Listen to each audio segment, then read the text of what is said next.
Welcome to Clotheshorse, the podcast that loves a good smorgasbord.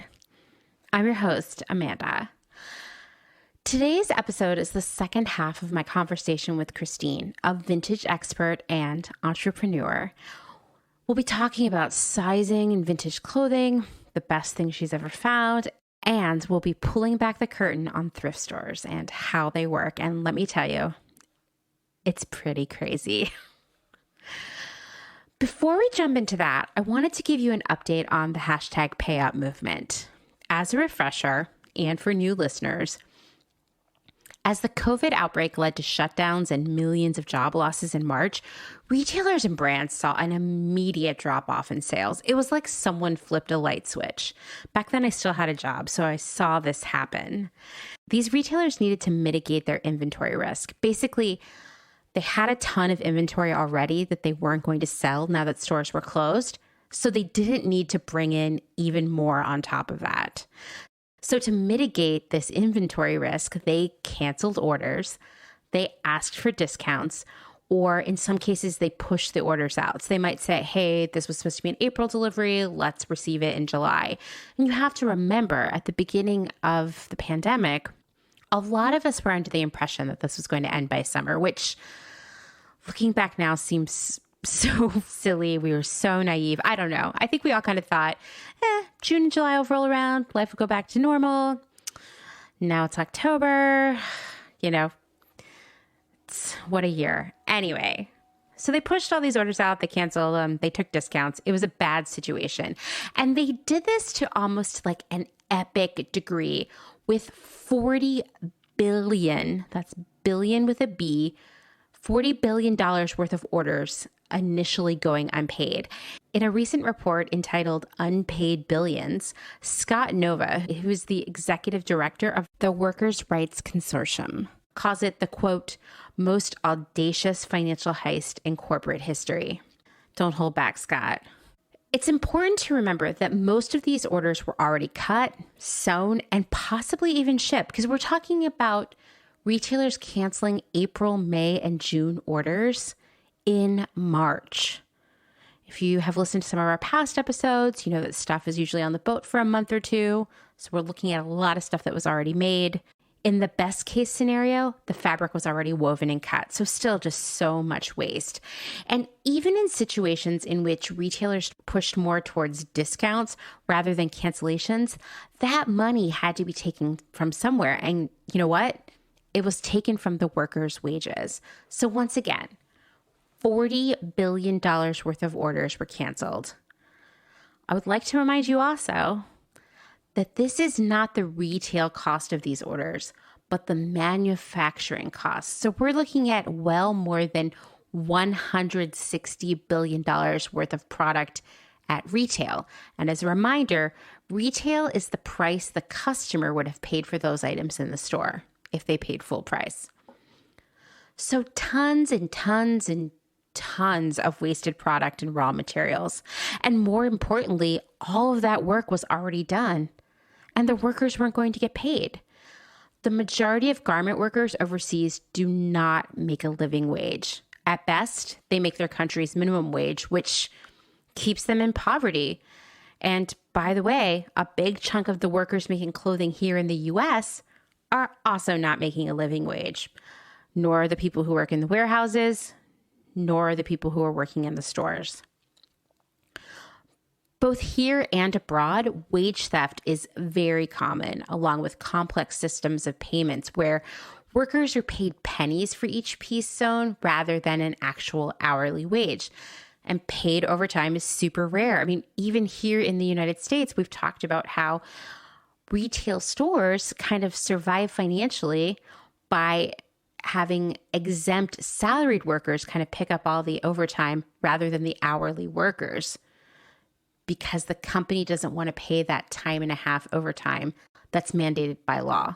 So when workers miss even one paycheck, and that's the garment workers, the retail workers here in the United States, it's a crisis. They have no savings. And in fact, they're barely able to cover food and shelter under the best circumstances. Most of the workers, both here and abroad, work under terms that are very similar to what we call gig workers, as in they don't get the benefits or security of being a full-time permanent employee. When there's work, they get to work. When there's not work, they get nothing. There's no safety net for them like unemployment insurance or workers' compensation. Just like Uber drivers, Instacart shoppers, and freelance workers across all industries. I think it's important to make that connection here. We're so distanced from where and how our clothes and a lot of the other things we own are actually made. Workers, factories, this is all something so distant that it's easy to feel almost desensitized to the plight of these workers. And that's why I want to remind you that they are not dissimilar to any of the workers, including us, here in the Western world. We saw millions and millions of workers in retail, restaurants, tourism, really every industry lose their jobs and health insurance during the pandemic. We are all workers. Many of us, including myself, have lost our jobs and our sense of stability and safety this year. Garment workers overseas are in the same boat. They need and want the same things we need and want. Things are not, quote, different over there, no matter how many times you may have heard that. Humans need food, shelter, safety, happiness. All humans, regardless of where they live or what they do for a living. Retailers worried about losing profit, so they canceled orders. But garment workers lost something a lot more tangible than profits. They lost food, their homes, access to healthcare and education. It's terrifying. Here in the US, we saw the same thing happen. Corporations across all industries feared declining sales and profits, so they cut employees, and they cut off their healthcare during a global pandemic, all in the name of preserving profits. Furthermore, retailers are using the pandemic as an opportunity to push for even lower costs from factories and suppliers, basically saying, hey, you should feel lucky to get an order from us at all. Once again, these lower prices affect workers the most. They get their hours cut, their wages slashed, or even fired. And actually, many factories have closed, leaving their former employees with no other option for employment. And once again, these workers are not going to get unemployment. They're not going to get any government assistance to help them during this. The fashion industry is always a great metaphor for every other aspect of our capitalist system. The wealth disparity is so obvious. Oxfam estimates that the average fashion CEO earns a garment worker's lifetime pay in just 4 days. 4 days. That's not even a full week, okay? I would also expect that the CEOs of Uber, Amazon, and Apple are mirroring this pay disparity when compared to the lowest paid workers in their supply chain. Let's think about this for a minute.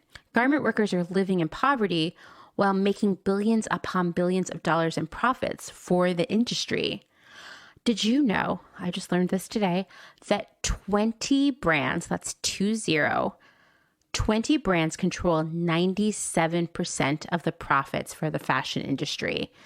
And these companies are not going to surprise you. It's Zara, Nike, H&M, Gap. The system has been working great for them so far. They exploit workers. They sell us endless mountains of stuff that won't hold up, so we'll have to buy more and more. And they face no repercussions for both the exploitation of workers and the destruction of our planet's resources. Here it is. We cannot trust the fashion industry to police itself. If their reckless disregard for the lives of their garment workers isn't enough to prove that point to you, then let's talk about something else. Factory audits. For decades, we, the consumers, have been okay with retailers and brands monitoring their own factories through an incredibly corrupt and ineffective series of factory audits. Ostensibly, they are randomly checking factories to ensure that workers are being treated fairly and working in safe, favorable conditions. But when you work in the industry, you know the real truth. 1, these audits are few and far between. And 2, They do not involve the full supply chain. So maybe the factory where the garments are actually being sewn is being audited, but certainly no one is checking the fabric mill, the button factory, and this is really important, any of the subcontractors that have taken on part of the work. And this subcontracting happens pretty much nonstop, especially with very large orders from very large retailers. Like if a store orders 60,000 units of a shirt, which totally happens, it's unlikely that one factory will be able to complete the order in time. So half of the sewing, a quarter of the sewing, it will be subcontracted out to another factory. And to be honest, often the retailer doesn't even know about this. So they certainly aren't auditing the subcontractors. Next, and this is also really important, the audits are rarely a surprise. Once again, the system is corrupt and inspectors will give a warning of a visit in advance. So of course, everything will be cleaned up and in perfect compliance when the auditor arrives, because in most cases, these auditors live locally. And so they know the factory owners, the factory managers. It's in their best interest to give them a little heads up. Furthermore, most smaller retailers and brands don't have the means to audit factories. So they just kind of assume that if a larger retailer is working with a factory, then everything's fine. I mean, I've worked places where we've kind of operated off of that assumption. And that's hilarious when you realize that the larger retailer probably isn't even doing that many audits in the first place. And one more thing I would just like to call out. Is it really in these retailers' best interests to audit these factories, knowing that any changes that will have to be made will likely drive up costs? Probably not. How can you expect the person who basically owns the sweatshop, i.e. the retailer, to really care about auditing the same sweatshop? Just think about that. I've said it before and I'll say it again. Get your Clotheshorse bingo card out. There are only two things that make a retailer change their behaviors. One is the law, and the other is the fear of losing sales. So let's start with laws. It's got to happen. We need to get nations and states on board. There's been some success in France via the duty of vigilance law, and California will hopefully pass a law to protect its garment workers soon. And there are more and more organizations and educational groups around the world fighting to change global laws to protect garment workers. So, for example, there's the International Lawyers Assisting Workers Network, otherwise known as the ILAW network. It's a network of 400 lawyers in 58 countries that promote better supply chain regulation.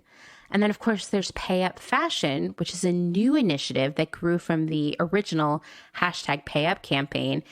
This utilizes us, the public, to generate more pressure on retailers from the consumer side.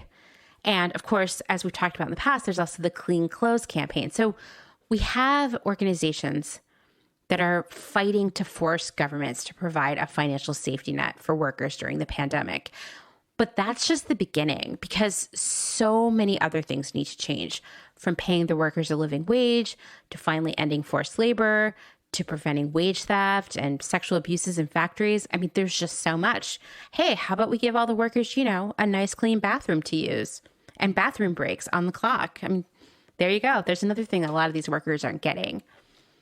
I'll include links to these groups in the show notes so you can join their efforts too, because we need to be an integral part of it to make it happen. So that's the law aspect. But next, this is the other half of it.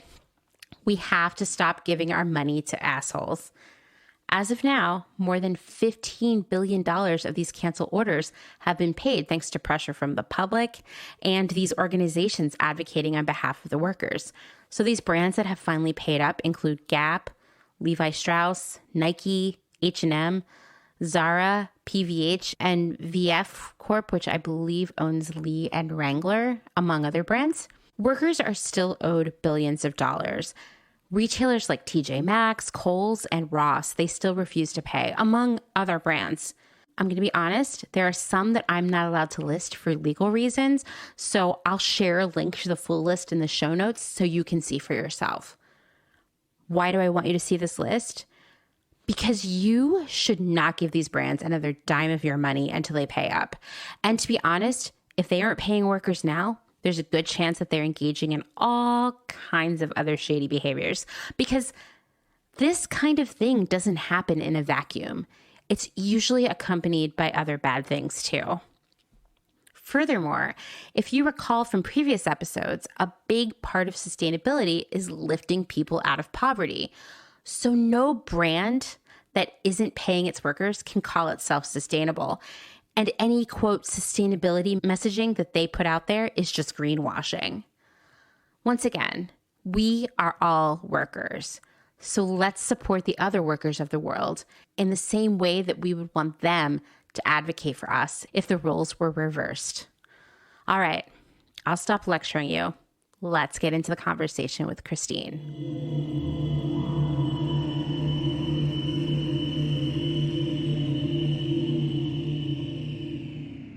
Okay, so what about sizing? Because I do think this is something, I mean, I had brought it up to you, like, why are all vintage clothes so small? And you were like, well, actually, you're wrong. Yeah. So why don't you tell us a little bit about that? Okay. So, well, first I want to tell everyone to check out an Instagram account called Historical Fat People. Okay. Because it is a wonderful reminder that there have been people of all sizes throughout time. Right. This is not like everyone wants to say like, oh, they didn't eat then, or, oh, the nutrition wasn't great, which is valid.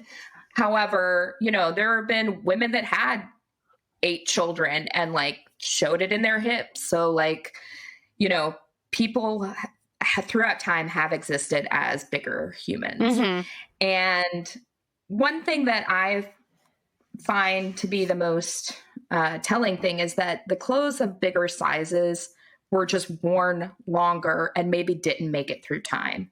So you're going to come across like a size 22 to 24 inch waist 50s prom dress because it was only worn once. Right. Right. And by a very young girl who grew out of it mm-hmm. and then sealed it away. So that's why those are always going to be in like pristine condition and hardly anyone can wear them now.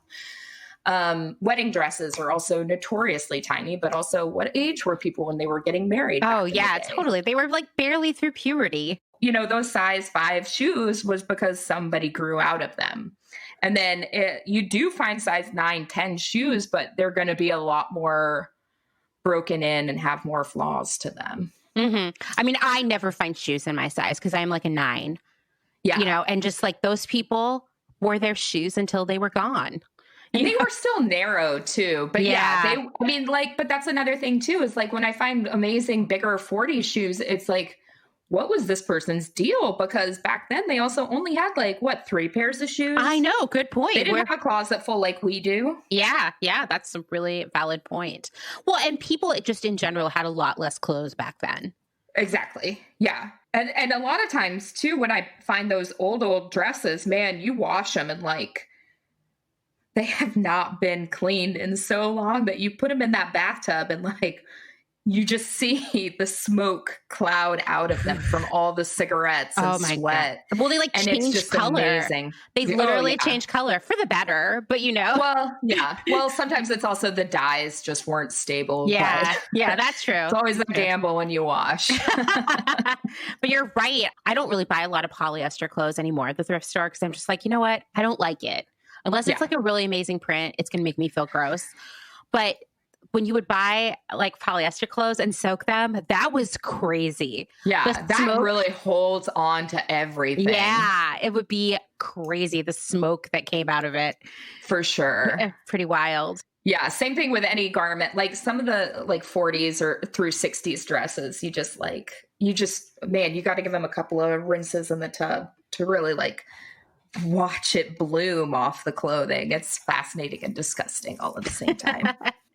So one thing you mentioned to me is that I was upset when you mentioned this. You've heard sellers say oh, bigger size vintage clothes don't sell for me which I call Yeah. bullshit on. I know you do too. Yeah. Yeah. If you build it, they will come. Yeah. I mean, there's a whole store in Portland. Well, I don't know if it's there now because. That fancy. Yeah, Fat Fancy. And Yeah. it's like a store that specializes in larger size vintage clothes. And it's a big store. Yeah. Like they have it. Yeah. It's a common refrain. Like people just don't even like, well, like if I'm out picking with other people, they'll just, if it's over like over a size 34, maybe 36 in Levi's, they'll just toss it back and like, it's not worth the trouble. That is so crazy. And I get it. Like sometimes they don't have the hanger appeal. And, you know, sometimes you've got a lot more of a customer base that is teenage and not like, but I have to say, working in multiple stores, it's been heartbreaking to watch customers come in and just sit down in a corner while their friend shops because they're just so depressed about even going in a store sometimes because they're just so used to not having options. And it's really hard. And I mean, I will say that I find plus size pieces to an extent, but it also is going to vary based on body type, you know, and like just because I find one thing with a larger waist doesn't mean it's broad enough in the shoulders for somebody or that it, you know, is going to fit their torso right. So fit is always difficult, even if you have the sizes. Yeah. And I'm not a tiny person and I struggle, but I also like go more gender neutral sometimes because I find men's clothes can fit my hips or whatever better than some women's clothes or what they stock in women's clothes. Well, another thing I've noticed is that the kind of more premium vintage stores only have tiny clothes. Yeah, that's where it becomes pretty classist, you know, because it's like well, I'm catering to my clientele and my clientele is healthy. Isn't it funny that I was thinking about this the other day because I was editing an episode about extended sizing and I was thinking about how there was a time in our country where being really thin meant you were poor and it was undesirable, right? Or that you had a heroin addiction. Yeah, right. It was just not a good look. And then somewhere along the line, it was like being thin means you're rich. Yeah.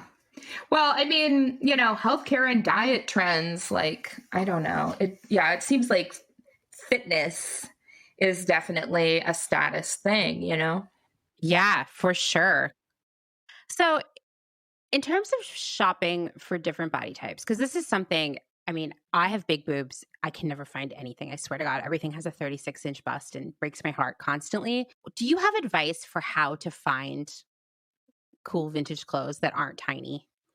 So I think one thing that I do is I tell people to gravitate towards certain eras. It's almost like you have to learn which era kind of suited your body type because a body type is always kind of in vogue in different eras. So if you have a large chest, like you may not do well with a really narrow cut top, which unfortunately leaves the mod look out. And the mod look is so cute, but it often like kind of flattens the chest and gives you that more youthful appearance, but cuts away at that bustiness. Yeah. So I think for bustiness, what you want to do is look at, I like the 30s and 40s. Seems like because we were in a war, the men were away. And so we could finally be ourselves. Yeah. So the designs came back to like functionality. Imagine that. What? Yeah, maybe without the male gaze, you're like, oh, well, just what feels good. So the drape is always really nice, but usually accommodates chest and hips. Woo! So the hips on a 30s, 40s skirt is often going to be a lot more forgiving. And then, like I said, with the drape as well, especially if you're into a skirt, those eras had just lovely fabric weight and drape. Or like if you are broad shouldered, I would say like 70s is your go-to. That raglan cut sleeve is always going to give you a lot more room for your shoulders. And I think in general, if you're larger or curvy, online searches, the term volupte has like as in voluptuous has become the word du jour for plus sized. Interesting. Okay. I like that. I mean, Yeah. I hate the term plus sizes. And, I just did a Mhm. series of episodes about extended sizing. And I was like, I hate that I have to keep saying plus. It's Yeah, like no one's invented a good word for it yet. Yeah, I mean, full figured, I like Velup is still not my favorite, but it works, especially with like kind of true vintage. It makes sense.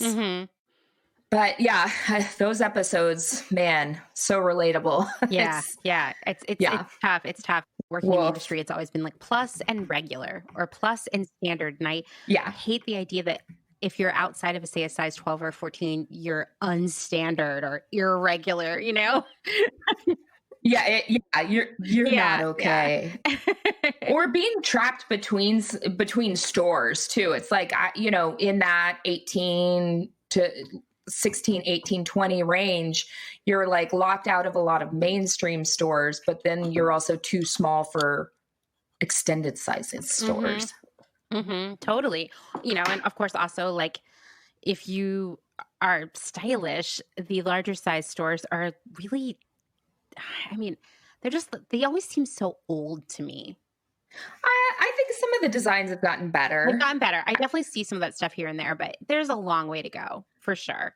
Like more fun bras with like the pentagram lines or like, but then it still gets dated because I think it just takes so much longer to plan those out. I know. It's not fair that like you have to wait 2 extra years to get a pentagram bra. You know what I mean? And then by that time, it's not cool anymore. And then they're like, oh, that is so passe. Yeah. Okay. So we talked about this a little bit, but how do you determine how much you're going to charge for something? I mean, I know you have this like 3 times rule. Well, that's just a general rule of thumb. And like some things, like I found one time a t-shirt for $12. No, I think I actually paid $8 for it, but it turned out to be worth over $400, So that rule doesn't always apply, but I think there's always going to be research involved. Like I always look online. I look at eBay previously sold. I look at other websites like Grailed or Etsy. And I kind of price it to sell. Like typically I don't want to have it sit online forever. I'm not trying to show off and just have it sit there not selling for 4 years. Some stores can do that. Like there's two fabulous t-shirt vendors online are like the Captain's Vintage and Wyco. Okay. WYCO. And they have like pretty premier t-shirts, like things that you're like, oh my gosh, that one's incredible. But they're also priced to sit on there and just show what their amazing collection is sometimes. And if they sell it, cool. Anyway, so I try to go quite a bit below that, but still within reason of rarity and desirability. So it takes a bit of finesse. Yeah, I could see that. I mean, it's complicated. If something over time isn't selling, do you sort of like take markdowns, meaning like reduce the price? Yeah. Well, sometimes I'll cycle something out and I'll just put it in storage until the next year or something. And sometimes that'll make all the difference. I'm sure. I do end of season clearance. And then recently with COVID, because there haven't been as many sales, I'm just trying to sell through back stock at the moment. Although not too fast because I don't necessarily know how picking is going to be over the next year or so. Yeah, good call. More common items like linen tops or silk tops or more basics, I'm letting go at pretty basic pricing. Like actually, I had an overstock of jeans and I was just trying to let them go. So at the last Portland flea, I was like, all right, $20 a piece. I love the idea of having an overstock of jeans. Yeah. I mean, I'm sure that's ghastly to some people, but like mama needed money and I was just like $20. And hey, they're real cotton, just, but also people didn't have to think about it too hard. Yeah. So it was nice to just make some money, but I kind of feel like a jerk because I know other vendors were probably selling them for more, but I don't know what's coming next. And I don't, I just need to make money right now. Right. So that brings me to the next question, which is like, in your opinion, I know that right now is a super weird time.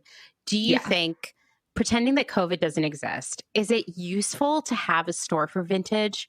Or do you think it's better to kind of do what you do, where you're selling at events, you sell online? I mean, what do you think is the most profitable, I guess? Well, I mean, man, landlords really, really answered that one for us. You know, I feel like they were such classist pricks at the break of COVID that it is almost better to have online. However, I will always say there are some real benefits to brick and mortar. And like I said, that thing earlier about like when someone knows you have a vintage store, they will bring things to you.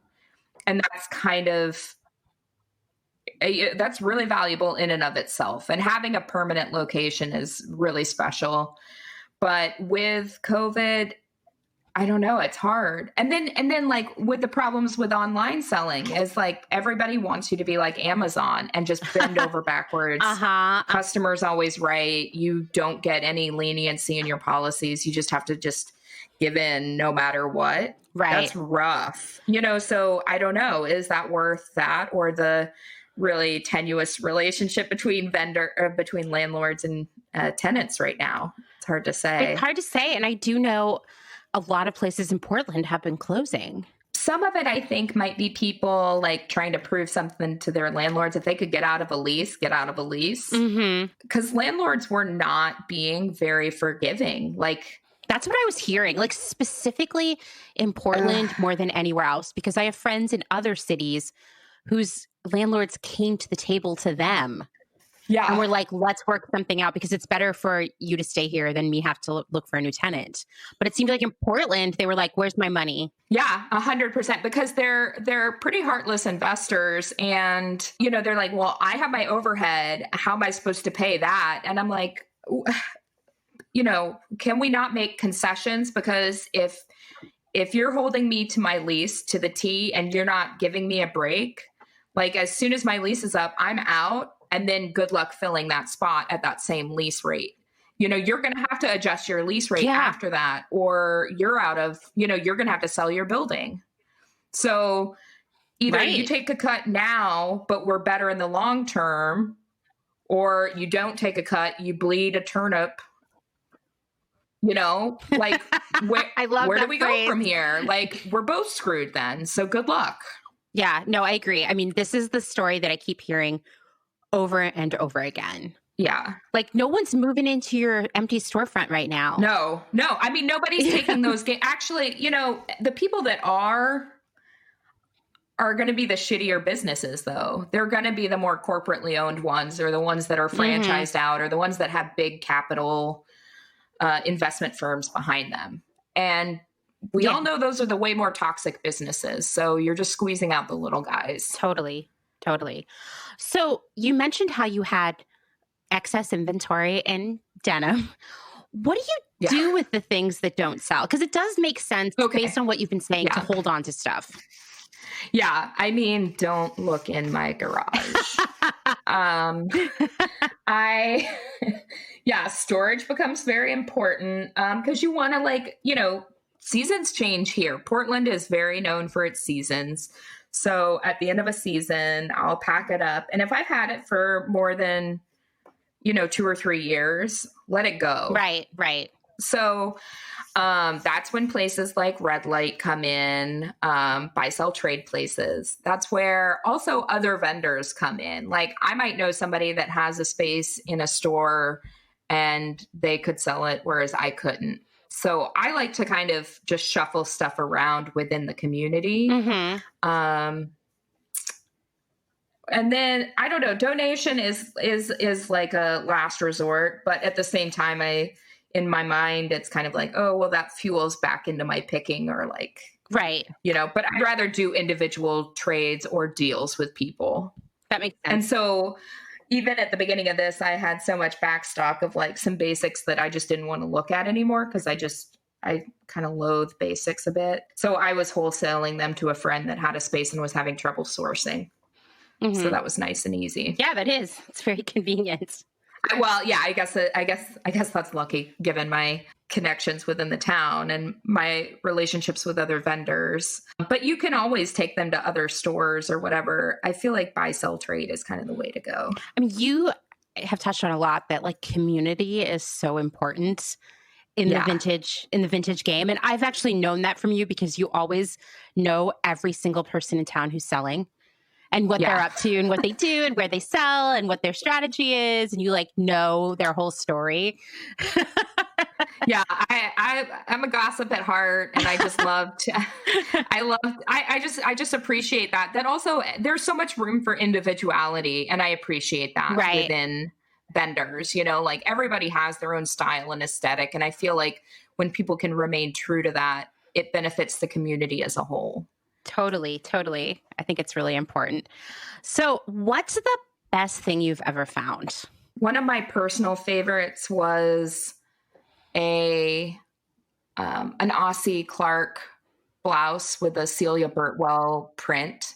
Wow. And they were a married couple, and in the late 60s, they co-designed, like she would do the fabrics, the textile prints, and then he just had a way with flowy silk organza and draping and just really stunning together. Like their work just really popped. But it was a blouse that I found at an antiques expo. It did not have the label in it, but I mean, I knew it was special right away, but it was $12. Oh my God, stop. It was amazing. But like I said, it didn't have the label. So I was like, well, I don't know for sure, but her print is pretty unmistakable. And then actually our friend Bobby posted an image, I think it was from like a Rolling Stone, of a model in a couple of their garments. Mm-hmm. And I was like, yeah, that's that blouse. There we go. And it was a sheer silk organza, and it had ruffled sleeves and then a billowy kind of poet sleeve, or it had like a ruffle cuff, billowy sleeve. And it had like an elastic sheared waistline with a little peplum under it, but then was low cut, but still had almost like a clowny kind of ruffled collar on it. Mm-hmm. But the way it draped was just so stunning. And it was totally from that late 60s rock star girlfriend cool era. That is quite a score. That's amazing. Yeah. It was so beautiful. I ended up selling it to another vendor, and then they sold it for more at a really prestigious show. But then I saw it again later at a secondhand store that was being offered on the app Gem. Oh, okay. It was, back on the market again. It's just interesting to watch because, I mean, that garment was unmistakable. And it didn't have a label, so that, I mean, I don't know how you could top that. I don't know. That was just such a special garment. I don't know. Like I get really attached to things. It becomes pretty hard. Like it's, sometimes you're like, well, I need that money. I'm going to sell it. And then you're like, that piece. Vintage will haunt you. I'm sure. I mean, I am haunted by vintage things that I didn't buy. Oh yeah. It's a game. It's a gamble. Yeah. And sometimes you're like, oh, I'll come back for it. And then it's not there, and it will haunt you forever. Forever. I feel like I remotely think I like it and I can afford it. I just do it because I can't handle decades of despair that will come after it. I mean, they really I've had stuff pop up in dreams later where I'm like, dang, I should have gotten it.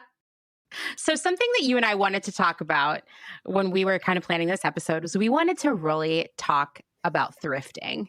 Yeah. Because it's kind of weird to me because, and I know I'm preaching to the choir, I have been thrifting since I was a kid.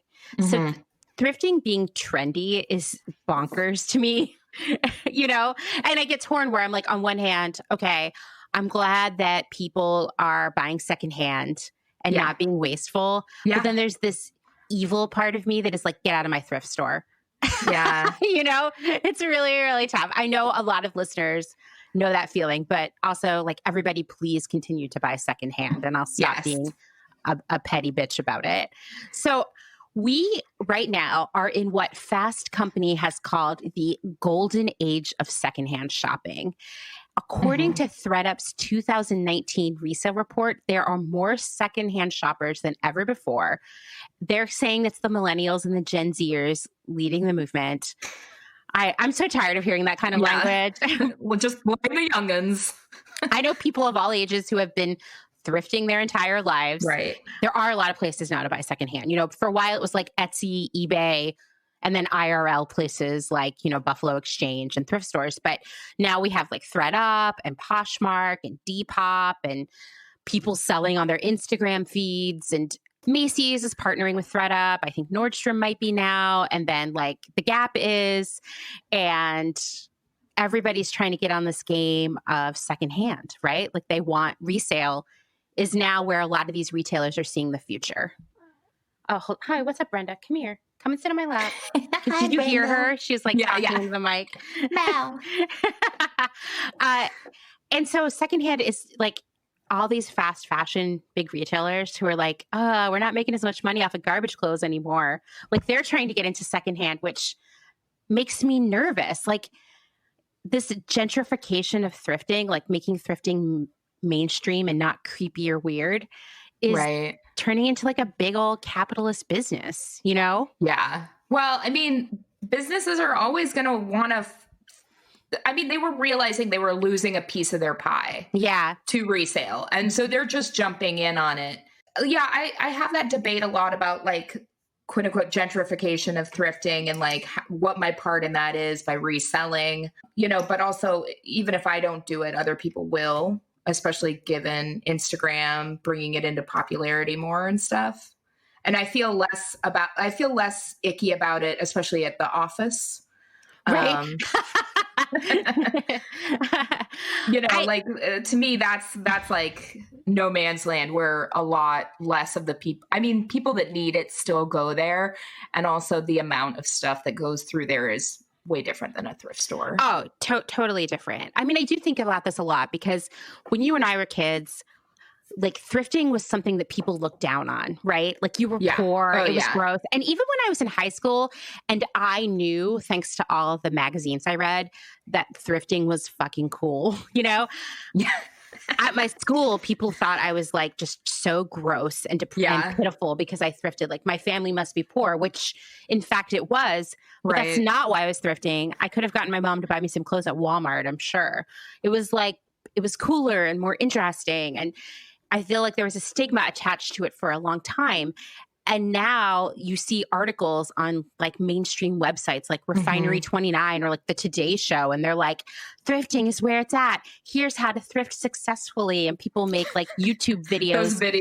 Yeah. Or live from the bins. So annoying. I know. I'm also like, can you not film in here? This is very like particular. So I can tell that the thrift stores are onto this because I feel that prices have gone up a lot. Absolutely. Right? I mean, yeah, when I was buying for a store in particular, I would notice that things that if I was hunting for trends, like even certain colorways, like if I was looking for like, I remember last year I was looking for coral, lilac, and lime a lot.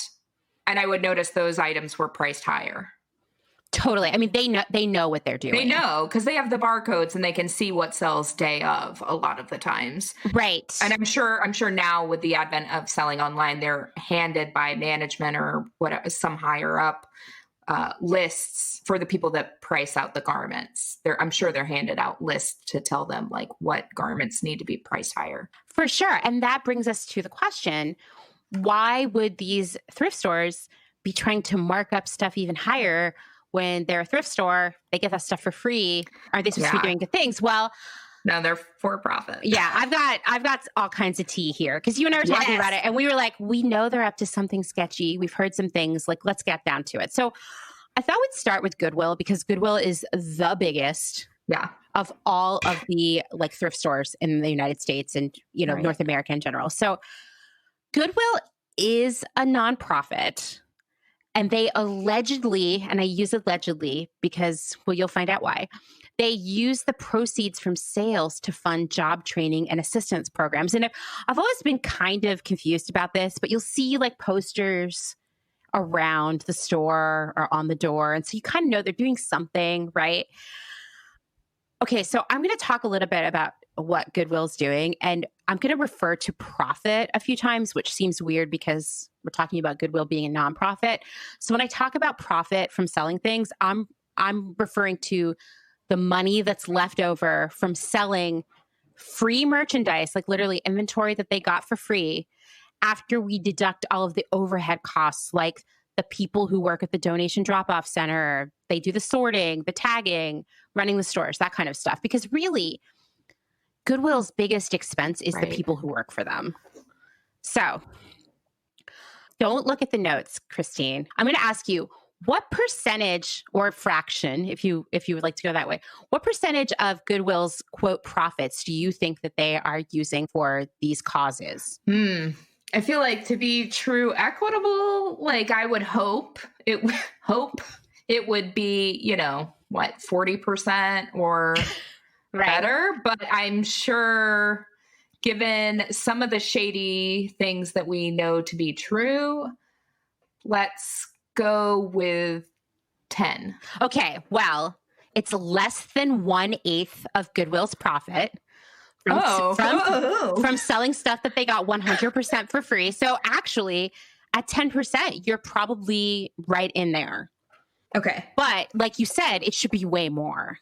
I mean, if you wanted to be truly equitable and live up to your claims of non-profitness. Yeah. So I went down a really deep rabbit hole about Goodwill. A 2016 investigative piece for a magazine called Nonprofit Quarterly, which sounds dry, but now I'm thinking I might want to start subscribing to. Right. Yeah. They found some really disturbing stuff. So they used the Freedom of Information Act to get all kinds of stuff about Goodwill from all over the country. The stuff that I've found to be the most prevalently being recounted across the internet related to Goodwill of Nebraska, Goodwill Omaha. They were running job training and assistance programs that served thousands annually. You're like, okay, that's great. Nearly all of those activities have been funded by government grants and contracts. So the added layer to Goodwill is that they not only are we donating all our stuff to them, they're getting tax money. They're getting our tax money too, right? Yeah.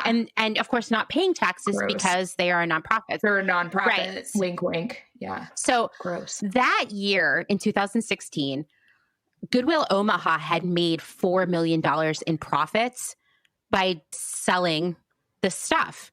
And that was in eastern Nebraska, western Iowa. Even its signature program that employs disabled job trainees within its stores, it was primarily funded by school districts. So they made that $4 million in profit. Because it's education. Yeah. They didn't use any of that on their programs. Gross. In fact, most store profits, so once again, we're talking about $4 million in profits here, are being consumed by administrative overhead, which includes much of the pay to its top leaders. Not unlike any other evil corporation that's out there right now, right?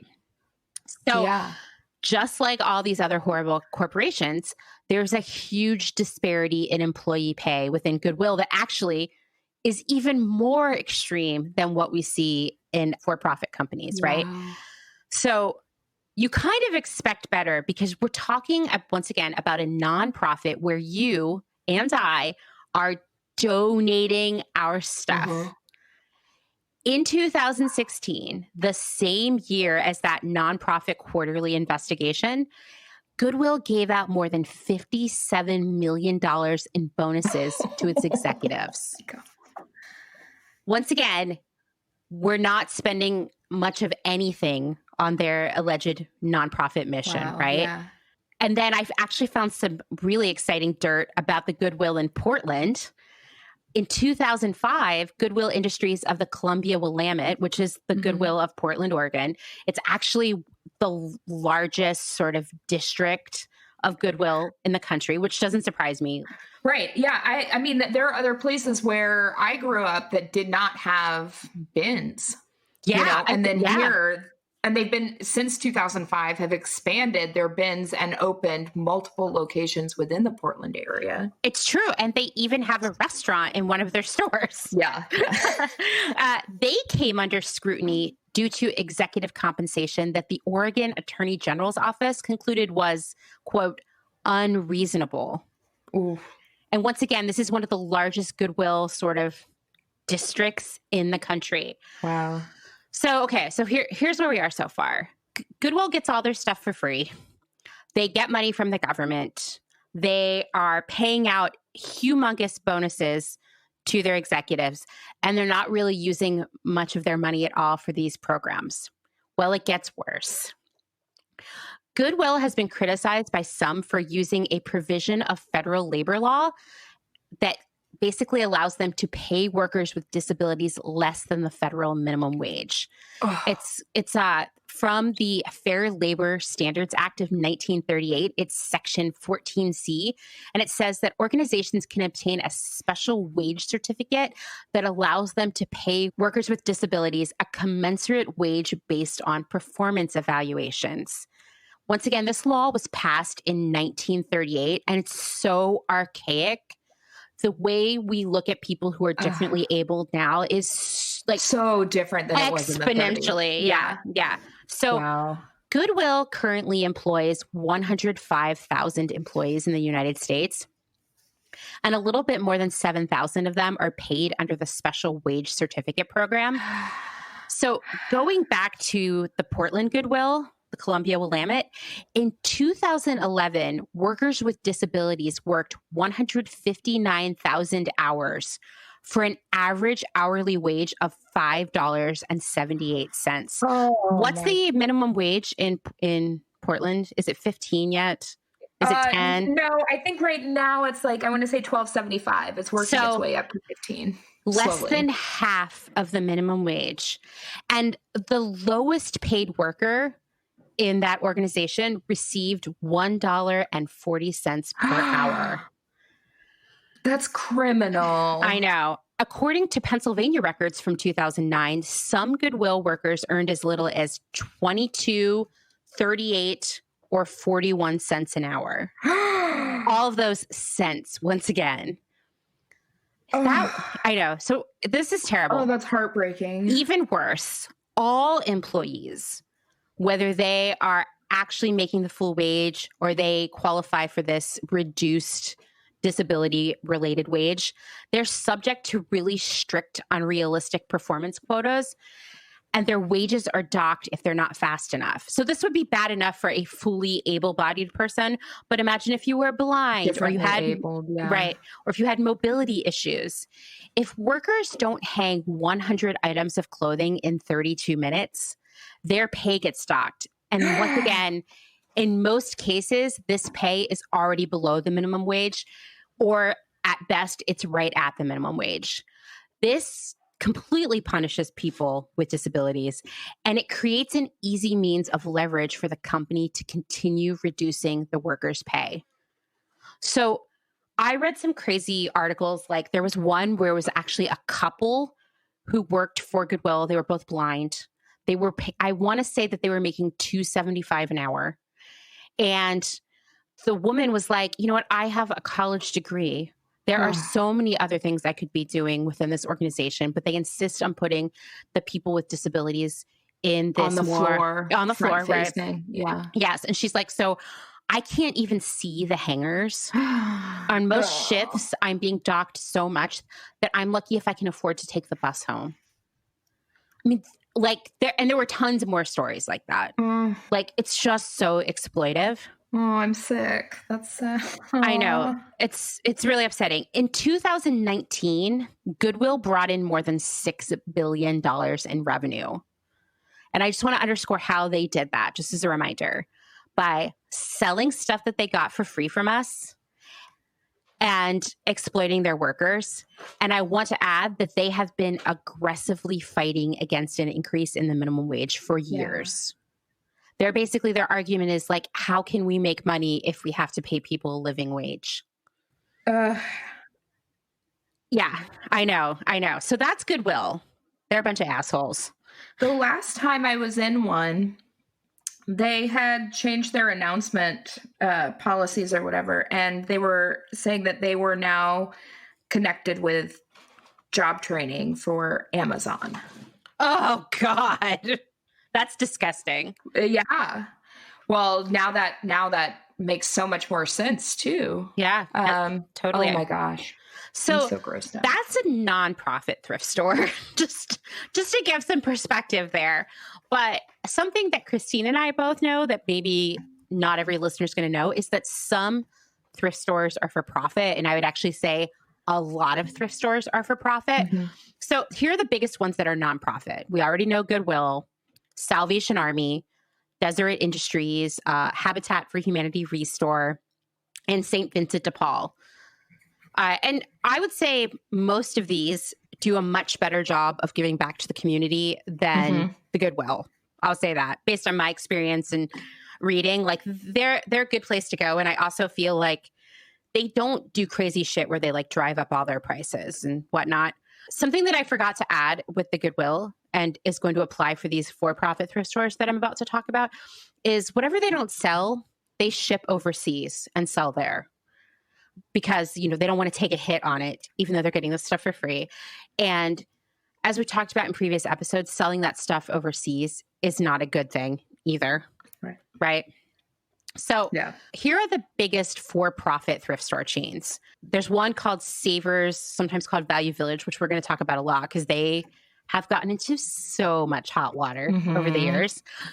Red, White, and Blue, which we had one near Portland that benefited veterans, if I recall. There's another chain called America's Thrift Store, which I've definitely seen places, but I can't remember where. So these places, they still get donations for free from us. But you have to keep in mind that they're making a profit off of this and they're keeping it. So these for-profit thrift stores have very opaque financials, meaning it's really hard to get a grasp of what they're actually donating. But it seems like on average, they're donating about 4 to 6% of their sales to the charitable organizations they represent. So that means for every $100 worth of stuff they sell, we're looking at $4 to $6 going back into the community for stuff they got for free. But it may be lower. So we're going to talk a lot now about Savers, which in some locations is also called Value Village. And to be honest, for a long time, Value Village was my favorite thrift store. Now I'm second guessing that. Yeah. So the smallest percentage of revenue paid to charities over the last 15 years came from Savers. So I'm going to give you some really gross examples here. In 2001, they had a partnership with Big Brothers Big Sisters of the East Bay in Oakland. They were giving this organization 0.02% of the revenue, which means 2 cents for every $100 made. 2 cents. Okay. So you sell $1,000 worth of donated stuff, the organization gets 20 cents. Oh, you sell $10,000 worth of stuff, now they're getting $2. I mean, this is horrific. Okay. Yeah. So that's 20 cents for every $1,000 and so on. And that same year, another organization called Hope Rehabilitation Services in Santa Clara they were getting a little bit more here. They were getting 0.87% of Savers revenue. So that was 87 cents for every $100 sold, which in comparison is huge. Yeah, huge. And by the way, Savers calls itself the thrift superstore with a community conscience. Oh. They're giving 87 cents in a good case scenario back. 87 cents of $100. Keep that in mind. Not even a full dollar. Crazy. Yeah. We're not even talking one full percentage point. Savers has come under legal fire, not surprisingly, for essentially being very misleading about being a charitable organization. And by the way, Savers makes more than $1 billion per year in revenue. I started to do some more deep digging into Savers specifically, and it seemed pretty confusing to me.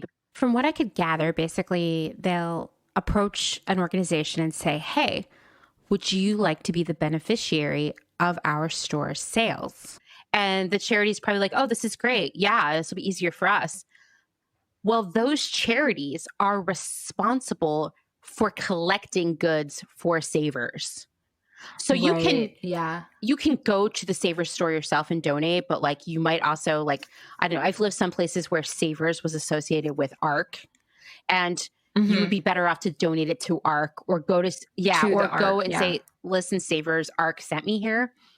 And it's not, it's like so complicated, but basically just because someone donated stuff to you and you're giving it to Savers doesn't mean you're going to get the full percentage, even if it's just 1% or less of the sales from that, because they have a lot of rules and quotas around what you can get paid for versus not. So like they have a whole list of things they won't take it all. So if someone donates a couch to Savers or to ARC and ARC passes it on, ARC is not going to get any money for that because they don't pay them back on furniture.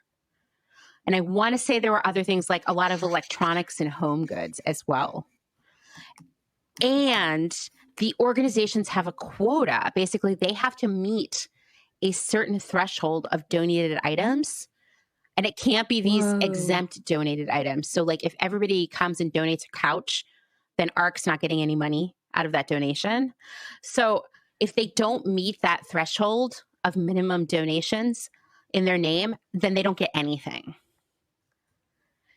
It's so complicated. So basically, when you go to one of these stores, you know, because they sell couches at Savers, they sell tons of home goods. They sell all kinds of things that they're not donating the proceeds of. So it's like shopping there may not even have a positive impact at all if that's the reason why you're thrift shopping at that store, if that makes sense. Like you're getting bamboozled into thinking like you're doing something good. You're doing it for good. And like you're probably not. And because these companies aren't publicly traded, once again, there's not a lot of transparency into their processes and their payments and their arrangements and donations and everything. So you don't really know. It's like it's very hidden from consumers, I would say. Right. Yeah, I'm sure. I mean, for a reason, you know? Right. This is horrible. Right. And so there are a lot of these charity watchers, you know, like Thrift Store Quarterly or whatever I was talking about earlier, Nonprofit Quarterly. They say that Savers and stores like it, because there are a lot of these like for-profit thrift stores, are kind of reaping this like bonanza of money on donated goods, giving back minimally or maybe not at all to charities. But then they have slogans like, this is from the Value Village. Donating to Value Village is a great way to donate to charity. Yeah. The other thing that was really interesting about Savers and Value Village, because apparently this company is just like rotten in every way, is that they've also been accused by the IRS and other organizations of allowing people to create their own write-off. So I don't even know if you can write off donations to thrift stores anymore because there's been so many changes in the tax law. It's like damn near impossible to write anything off right now in the era of Trump. But, you know, you get that receipt. If you go to, say, the Goodwill, not that I'm saying the Goodwill is like a paragon of virtue here, but the people working there would kind of assign you a value unless you went to a sketchy place. I did go to a Goodwill once where they gave me a blank. Oh, they just hand you the thing for you to fill out. Just claim whatever. Well, Savers and Value Village have been doing the same thing for a long time. You could go there and give them one couch and, you know, that couch is worth like $20 and be like $1,000 couch, you know? So then they're also like kind of screwing over the tax system. It's just like everything they're doing is bad. Yeah. So then you and I were like, hey, what's the deal with ThredUp? And I'm going to tell you, ThredUp is keeping their information so much on lockdown that I couldn't find anything. Whoa. It's like all the internet was people who were clearly being paid to write really glowing blog posts. That's all I could find about ThredUp. Right. Because most people don't get paid out well for what they sell in. So the people that are commenting on it are probably paid quite a bit more. Right. And my assumption here is that ThredUp is probably only selling a very small percentage of what they receive. Sure. Right. Where's everything else going? Oh, they're writing it off and donating it probably to another company or selling it to the rag trade, right? Right. It seems like there's probably a dark underbelly there now that we know that all these other thrift stores are like total monsters as well. Yeah.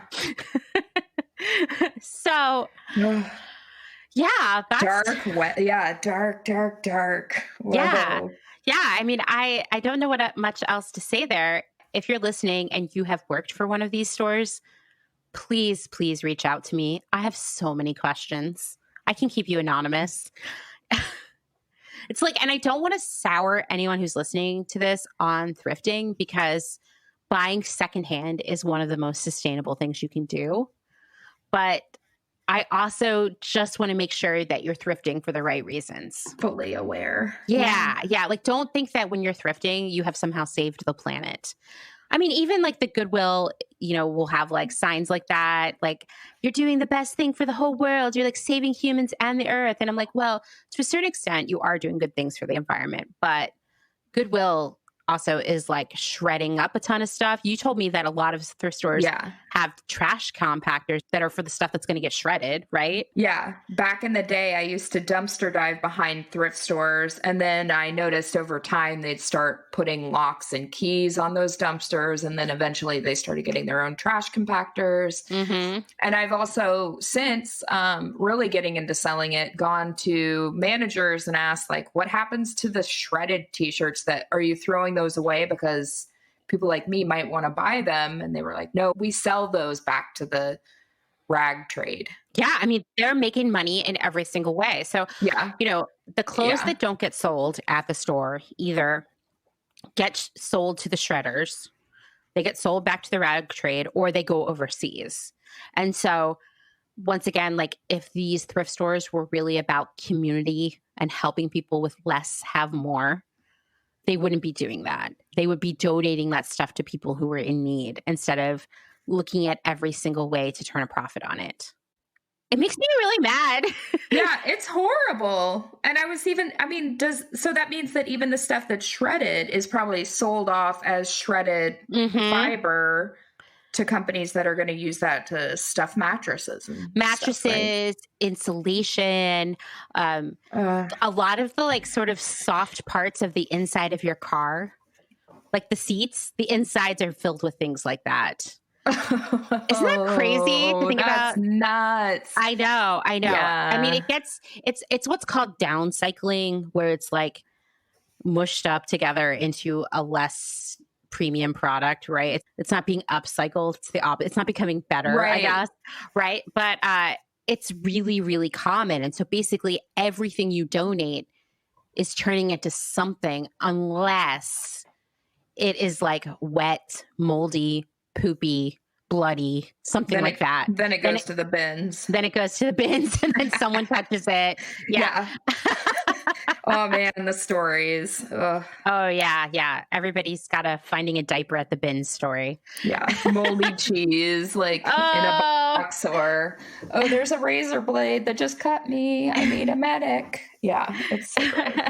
Well, I feel really riled up about thrifting now, for sure. I know. I'm like, I'm glad that you and I talked about it, and we were like, there's something sketchy going in there. And you were like, I heard sketchy things. And so I was like, okay, I'm going to find out. I'm going to get to the bottom of this. Thanks for researching. I mean, like, any hunch that I had was blown out of the waters. And now I'm just really miffed and overwhelmed. And seems like the theme of 2020 is damned if you do, damned if you don't. Yeah, right. Like, I want to thrift to benefit charities and to be eco-friendly, and then, oh, just kidding, it's more conglomerate money. Yeah, I know. The whole thing with Savers and Value Village, like, really, really upset me because I think of all the time I've spent in those stores over the years and the posters that were all over the walls of like beautiful babies from all over the world who were struggling with hunger but were being saved by Value Village, and kids in the community who were at risk having special after school programs. It's all a web of lies. I mean, I knew in my heart that the Goodwill was shitty. Yeah. now I know for certain. Whisperings about it for, I mean, definitely within the last 10 years, I've heard multiple people like do blasts online about, how they were secretly really horrible, but not in that detail. No, they're way worse. They're way worse. I'm shaken up by that too. I actually thought that Goodwill was for profit because I felt like they were so predatory in terms of the way they sell things and mark it up. Or I've always had like a bad taste in my mouth for that superstore in Portland where they would make you check your bags. And they had really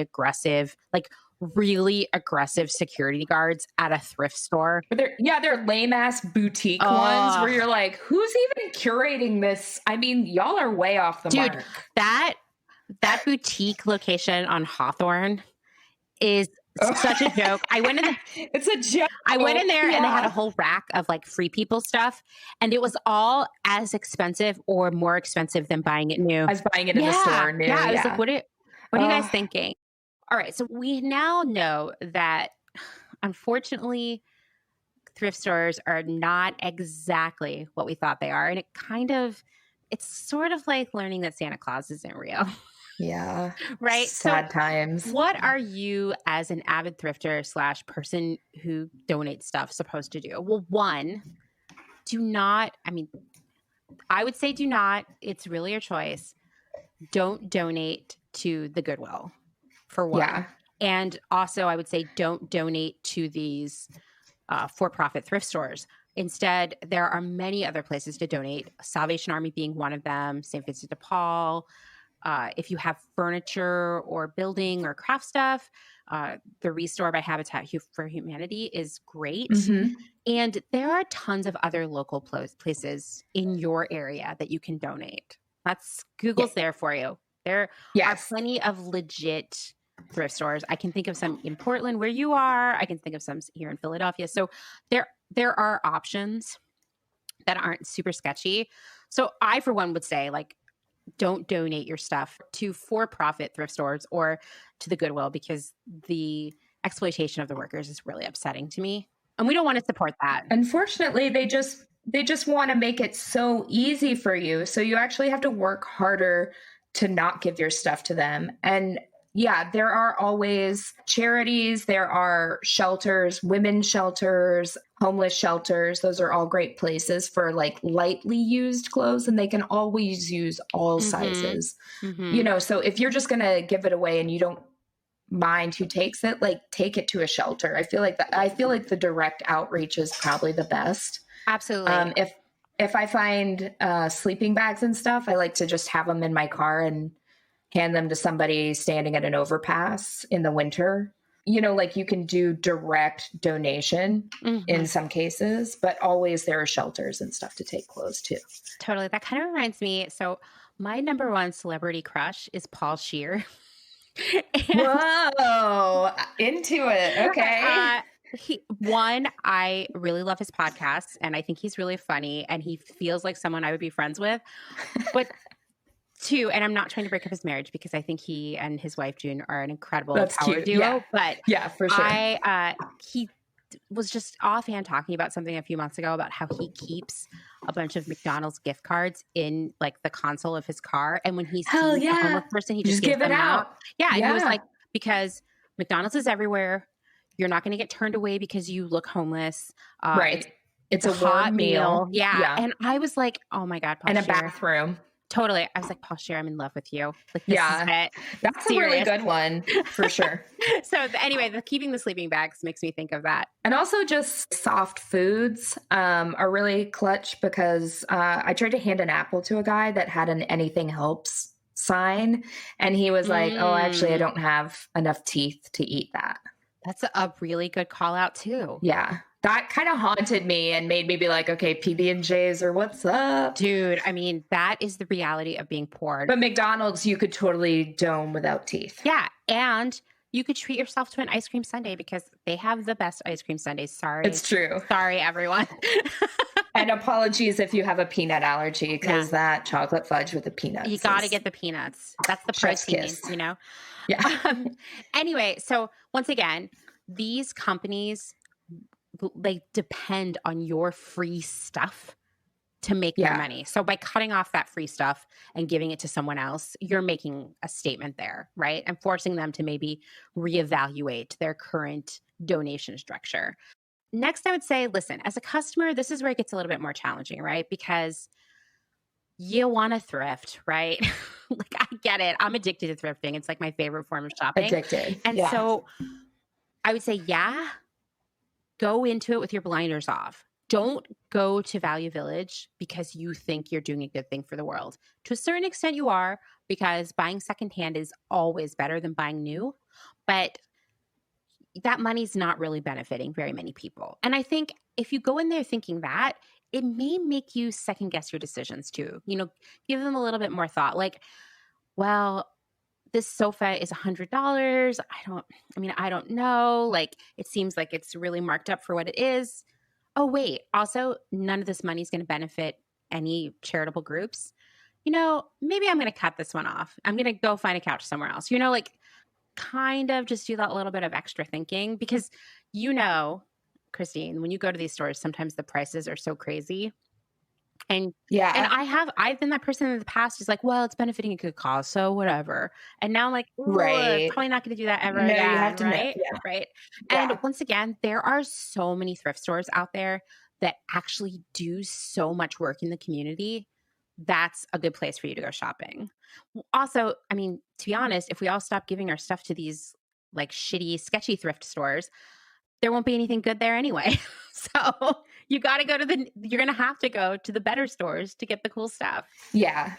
And I think that's a great also like sort of educational moment for your family, because I guarantee you have tons of loved ones who are donating to the Goodwill all the time because it's easy, like Christine said.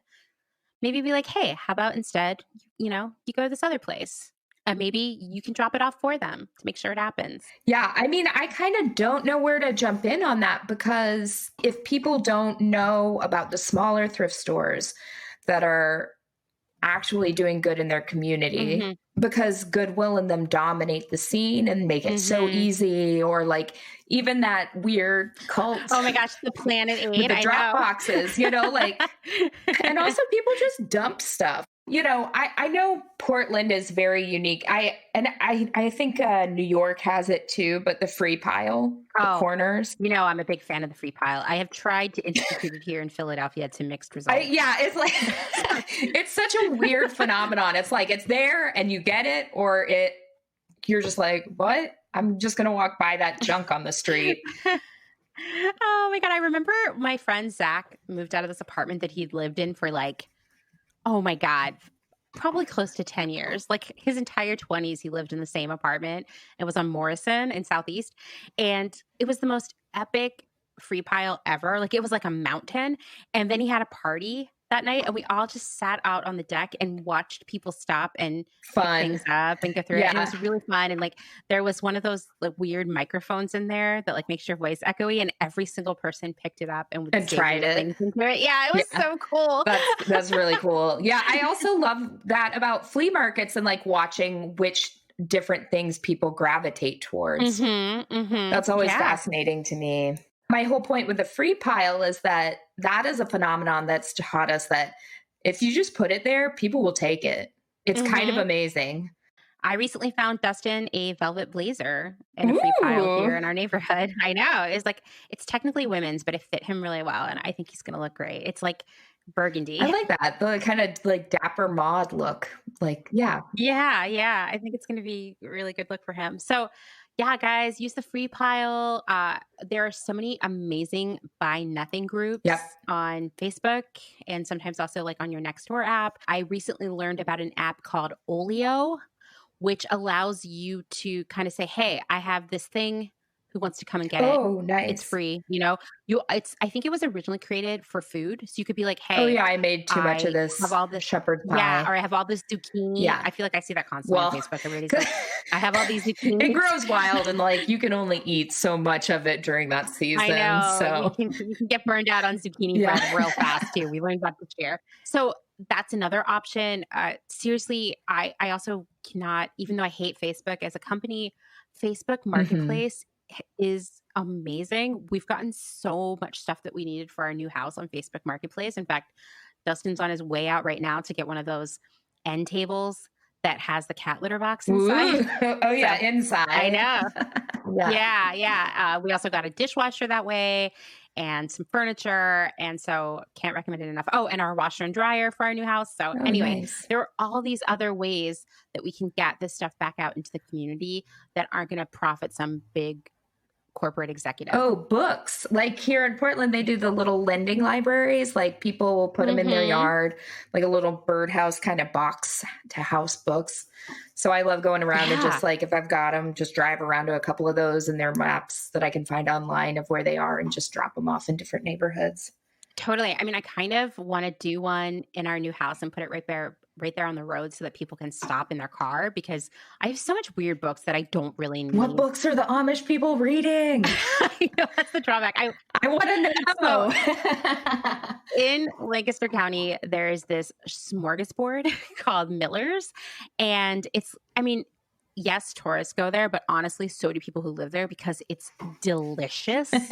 And it's a lot of like Pennsylvania Dutch food, but also other things too. I mean, it's a buffet and they have all these desserts and they actually even have really good cocktails. Like they last fall had this apple butter old fashioned, which like I gotta figure out a way to make it this year, right? I feel like I'm doing a commercial for this restaurant. But anyway, we haven't been there since the pandemic began, but like we used to go there about once a month when we would be out there like thrifting or just, exploring.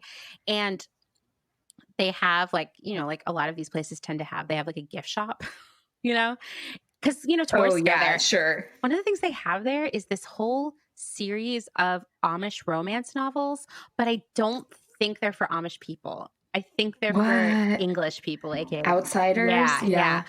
And we sat there one time because sometimes you have to wait really long to get a table at the Smorgasbord because that's how good it is.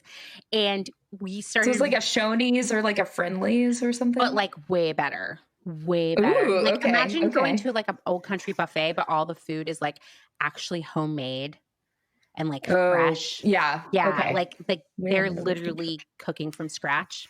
Anyway, when you come to visit Lancaster, we'll have to go. By then the pandemic will be over and we won't feel weird being at a smorgasbord. Well, thank you so much, Christine, for spending 2 hours with me here. Yeah, thank you. Appreciate it.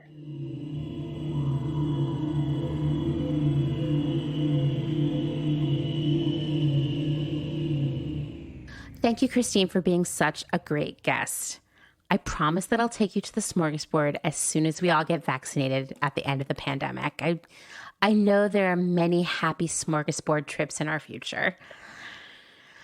I just wanted to add one more thing about the thrift stores, because sometimes I get the big idea after we record. Here it is. Big thrift store mega chains that rake in billions of dollars in revenue each year wouldn't exist if we weren't over-consuming so much.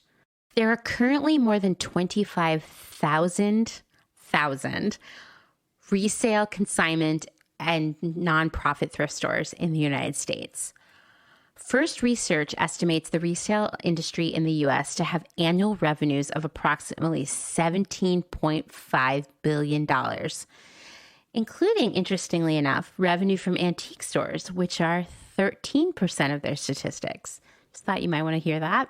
ThredUp, who we talked about earlier, is predicting that it will reach $64 billion by 2028. Now, as a person who has spent a lot of time trying to help startups get funding, there's a chance that ThredUp's $64 billion figure is only marginally based in reality, but there could also be a kernel of truth there as more and more of us buy secondhand. But once again, there wouldn't be a billions and billions and billions of dollars industry if we weren't buying so much stuff all the time and then getting rid of it. Because chances are we're replacing all of that stuff that we donate. why do we buy so much stuff? I mean, think of all the energy, materials, and time that are being spent to make stuff that we'll keep for a while, then donate, and then replace with something new. I mean, we have to change our ways.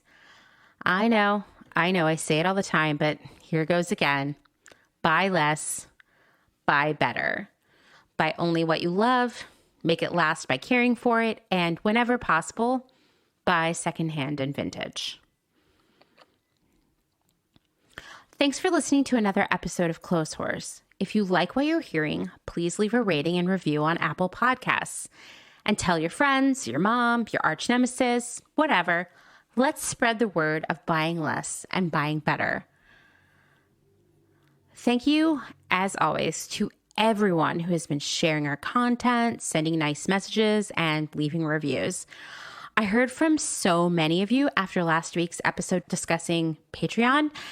Thank you so much for all of your support. I'm working out the details of Patreon, including incentives like don't give money to assholes and outfit repeater pins, maybe some stickers, and of course, bonus episodes. I got some ideas here, guys. So stay tuned. It should be coming in the next week or so. As you know, I'm moving, so just a lot going on right now. Do you have an episode suggestion, a burning question, just want to say hi or share a story of your own? You can either email me at clothehorsepodcast@gmail.com or DM me on Instagram at clothehorsepodcast. Don't forget, if you love the sound of my voice, then you should check out my other podcast, The Department. I co-host it with Kim. We talk about trends, taste, weird stuff from our lives, things we're obsessing about, how much we hate brunch. It's all covered. Our special guest, Ty McBride of Intentionally Blank, will be back for our next episode about self-care. And I'll be talking about skincare, including my own routine and how more and more consumers are limiting their skincare product consumption after years of hoarding tons of new products. In fact, the skincare industry is not dissimilar from the fast fashion industry, so you might enjoy it. As always, special thanks to Dustin Travis White for our music and audio support. Bye.